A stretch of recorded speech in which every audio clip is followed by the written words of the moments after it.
Students, आज हम पढ़ेंगे वाच्य। तो आइए सबसे पहले जानते हैं कि वाच्य किसे कहते हैं। वाक्य में प्रयुक्त क्रिया के जिस रूप से यह ज्ञात हो कि उसके प्रयोग का आधार करता है कर्म या भाव, उसे वाच्य कहते हैं। अब हम देखेंगे कि वाच्य जो हैं वो कितने प्रकार के होते हैं। तो वाच्य 3 प्रकार के होते हैं: कर्तृवाच्य, कर्मवाच्य और भाववाच्य। तो आइए सबसे पहले जानते हैं कि कर्तृवाच्य क्या होता है। जिस वाक्य में कर्ता की प्रमुखता होती है, अर्थात क्रिया का प्रयोग जो है वो कर्ता के लिंग वचन कारक के अनुसार होता है, तो कहा जाए कि इसका संबंध सीधा कर्ता से होता है, तब क्या होता है? कर्तृवाच्य होता है। देखिए, जैसे उदाहरण देखते हैं। राम धीरे धीरे बोलता है, राम पत्र लिखता है। तो इसमें बोलता है, लिखता है, क्रिया किससे जुड़ी है? राम से। अब कर्तृवाच्य में जो क्रिया होती है वो कैसी होती है? अकर्मक और सकर्मक दोनों प्रकार की। बच्चों, वाच्य में ये ध्यान देना बहुत ज़रूरी है कि जो क्रिया है वो कैसी है, अकर्मक है या सकर्मक है। ठीक, तो कर्तृवाच्य की क्रिया कैसी है? अकर्मक और सकर्मक किसी भी प्रकार की हो सकती है। जैसे आप पहले वाक्य में देख रहे हैं, राम धीरे धीरे बोलता है, यहाँ क्रिया अकर्मक है, लेकिन राम पत्र लिखता है, यहाँ क्रिया सकर्मक है। आइए अब देखते हैं कर्मवाच्य। जिस वाक्य में कर्म की प्रधानता होती है तथा क्रिया का जो प्रयोग है वो कर्म के लिंग वचन और पुरुष के अनुसार होता है, अर्थात कर्ता की स्थिति में स्वयं कर्म होता है। ठीक है, यानी कि जैसे कर्तृवाच्य में जो कर्ता रहता है, वैसे यहाँ किस स्थिति रहती है? कर्म की रहती है, तो वहाँ कर्मवाच्य होता है। जैसे मोहन के द्वारा मैच खेला जाता है। आप देख रहे हैं इसमें के द्वारा लगा हुआ है, तो यानी कि जो कर्मवाच्य वाक्य होते हैं उसमें कर्ता के बाद से या के द्वारा लगा होता है। इनके लगने से ही क्रिया किस पर आधारित हो जाती है? कर्म पे आधारित हो जाती है।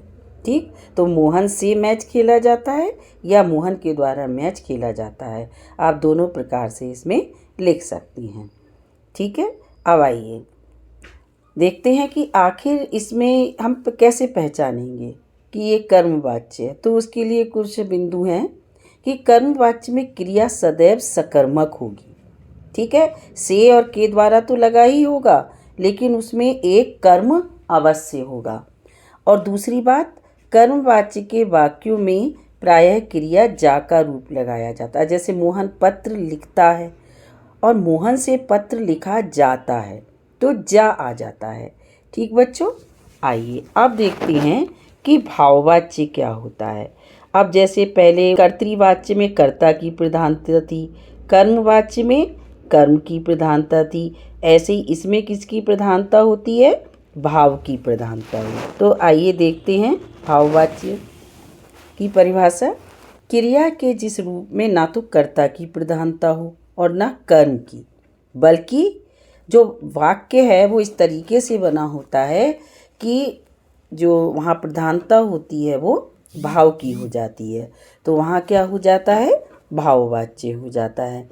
अब इसमें जो ध्यान रखने योग्य बिंदु हैं वो क्या है कि भाववाच्य में जो क्रिया होगी वो अकर्मक ही होगी।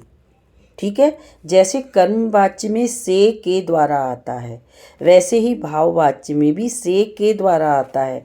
तो यहाँ ध्यान देने की बात यह है कि जहाँ कर्मवाच्य की क्रिया सदैव सकर्मक होती है, वहाँ भाववाच्य की क्रिया सदैव अकर्मक होती है। और दूसरी बात, भाववाच्य में क्रिया सदैव अन्य पुरुष, पुल्लिंग और एक वचन में ही होती है। आइए अब हम इन वाक्यों का जो रूपांतरण है, परिवर्तन है, वो करके देखते हैं। तो सबसे पहले हम देखेंगे कर्तृवाच्य से कर्मवाच्य में हम कैसे इसको परिवर्तित करेंगे। अब जैसे हमने एक वाक्य लिया, मोहन चित्र बनाता है, ये कैसा है? कर्तृवाच्य। क्रिया इसमें सकर्मक है, आप देख रहे हैं चित्र बनाता है, तो कैसी हो गई क्रिया? सकर्मक हो गई।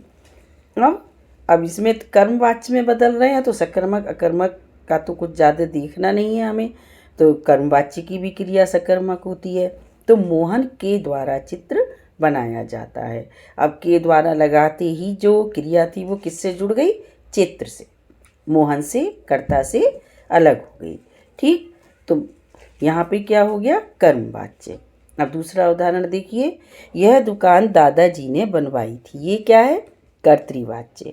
और यह दुकान दादाजी के द्वारा बनवाई गई थी। ये क्या हो गया?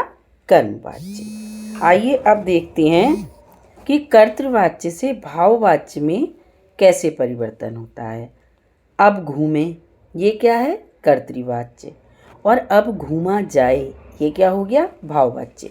बच्चों, इस तरीके के जो वाक्य होते हैं वो बोर्ड में एक ना एक जरूर आता है, तो आप इस पे ध्यान दीजिए। अब घूमे, जैसे अब चलें, अब चला जाए, है ना? इस तरीके के वाक्य अक्सर आया करती हैं, तो इसको आप ध्यान रखिएगा।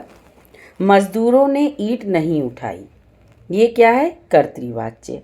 अब आप देख रहे हैं इसमें जो क्रिया है वो सकर्मक है। क्या नहीं उठाई? ईंट।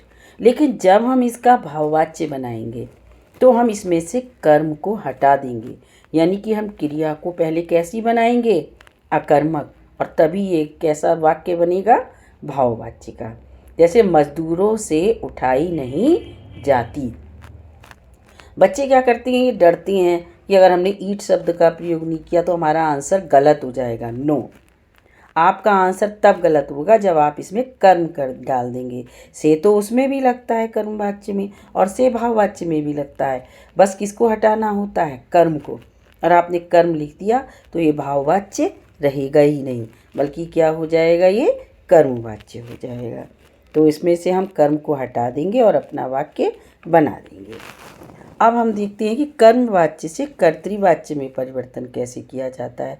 तो इसमें भी कोई मुश्किल नहीं है, क्योंकि दोनों में क्रिया सकर्मक होती है। उसके द्वारा पत्र पढ़ा जाएगा, वह पत्र पढ़ेगा। तो उसके द्वारा पत्र पढ़ा जाएगा, ये कर्मवाच्य, और वह पत्र पढ़ेगा, ये कर्तृवाच्य। रेखा द्वारा चित्र बनाया गया, ये कर्मवाच्य, और रेखा ने चित्र बनाया, ये कर्तृवाच्य। तो बच्चों, आप देख रहे हैं कि कर्तृ से कर्मवाच्य बनाना, कर्मवाच्य से कर्तृवाच्य बनाना, ये तो बहुत आसान है, क्योंकि दोनों में क्रिया सकर्मक होती है। लेकिन मुश्किल वहाँ आती है जब कर्मवाच्य से भाववाच्य में बदलने को आ जाए और वहाँ पर कर्म दिया हुआ हो। तो हमें क्या करना पड़ेगा? या कर्तृवाच्य से जब भाववाच्य में परिवर्तन होता है और वहाँ पर कर्म दिया हुआ होता है, तो वहाँ पर थोड़ा सोच समझ के आपको वाक्यों को परिवर्तन करना चाहिए। ठीक है, तो मैं सोचती हूँ कि आपको ये अब टॉपिक समझ में आ गया होगा, और कहीं भी कुछ समझ में ना आया हो तो आप मुझसे कमेंट बॉक्स में पूछ सकते हैं, मैं शीघ्र आपको जवाब दूंगी। Thank you, all the best बच्चों।